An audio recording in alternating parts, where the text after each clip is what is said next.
بالله من الشيطان الرجيم بسم الله الرحمن الرحیم۔ ان کی نظر پڑی کہ دو خواتین جا رہی ہیں اور ایک پریشان روتی ہوئی جا رہی ہے، ایک بچے کو اٹھائے تیزی سے جا رہی ہے، تو انہوں نے ان دونوں کا راستہ روکا کہ کیا ماجرا ہے، کیوں پریشان ہو تم، اور یہ کیا مسئلہ ہوا تمہارا؟ تو وہ کہتی ہے کہ یہ بچہ میرا ہے اور داؤد علیہ السلام نے ان کے حق میں فیصلہ دے دیا۔ وہ کہتی ہے نہیں، بالکل بچہ میرا ہے، داؤد علیہ السلام نے صحیح فیصلہ دیا ہے۔ حضرت سلیمان علیہ السلام کہنے لگے اگر تم نے دلائل کے ذریعے میرے بابا کو مطمئن کیا ہے، جو کچھ بھی ہے، جو کہ عالم الغیب ذات تو اللہ کی ذات، اگر مجھے اجازت ہو تو میں تمہارے درمیان فیصلہ کروں؟ کہنے لگی ہاں بالکل کرو فیصلہ۔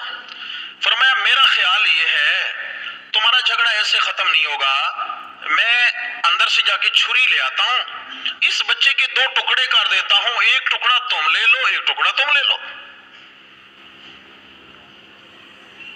توجہ ہے بھائی، جھگڑا ختم کر دیتے ہیں، بچے کو دو حصوں میں بانٹ دیتا ہوں، آدھا تم لے جاؤ آدھا تم لے جاؤ، اور سنجیدہ ہو گئے، چھری لے لی، کاٹوں گا ایسے۔ اب جس نے بچہ اٹھا رکھا تھا وہ کہتی ہے ہاں بھلے کاٹ دو،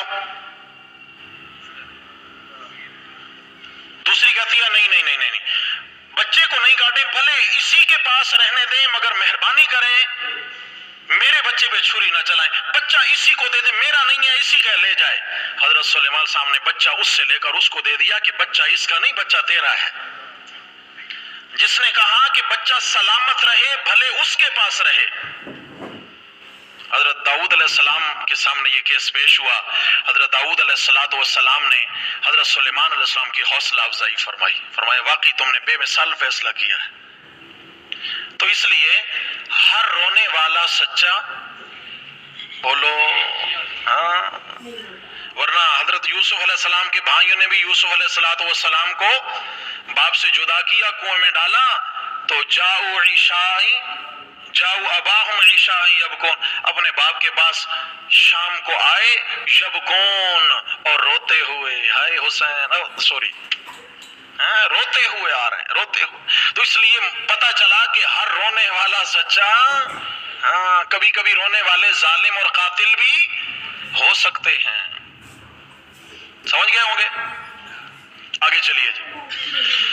حضرت سلیمان علیہ السلام بادشاہ بنے ہیں، اللہ تعالیٰ نے ان کو پرندوں کا بادشاہ بنایا، جنوں کا بادشاہ بنایا، ہوا پہ ان کا حکم چلتا ہے، اتنا بڑا سونے کا تخت ہے موتی جڑے ہوئے کہ اس پہ 4000 سونے کی کرسیاں لگی ہوئی ہیں، اور اس کا کوئی انجن نہیں ہے، بغیر کسی پاور کے ہوا میں اڑتا ہے، اور غدوہا شہر و رواحہا شہر، صبح سیر کے لیے نکلتے ہیں تو مہینے کا سفر طے ہو جاتا ہے، جب شام کو نکلتے ہیں تو مہینے کا سفر طے ہو جاتا ہے۔ 4000 انسان بیٹھتے ہیں اس تخت پر۔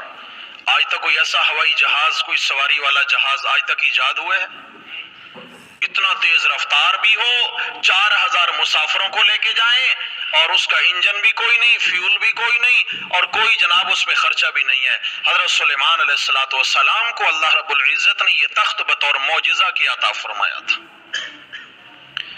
بیٹھے ہوئے ایک دن تخت پہ، ہوا کو حکم دیا میرا تخت لے اٹھاؤ، چلو، تاکہ میں چل کر ذرا اپنی ریاست کو دیکھوں کہاں کہاں میری رعایا ہے۔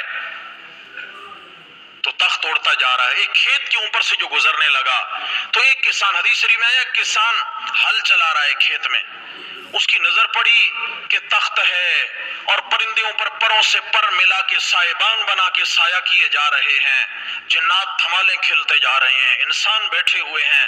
حضرت سلیمان علیہ السلام تشریف فرمائے، اس کسان کی زبان سے بے ساختہ نکل گیا سبحان اللہ، کہیے ذرا ایک بار پھر کہہ دیں سبحان اللہ، یہ کلمہ نکل گیا، اللہ کی تعریف کا کلمہ زبان سے نکلا اس کسان کے۔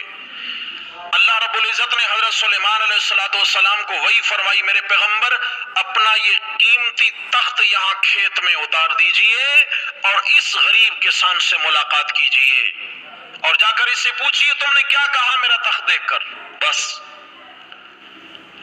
تخت گھوم کے آیا، کھیت میں اتر گیا، سلیمان علیہ السلام اترے ہیں، وہ کسان کانپ رہا ہے، غریب بندہ، یہ کیا ہو گیا؟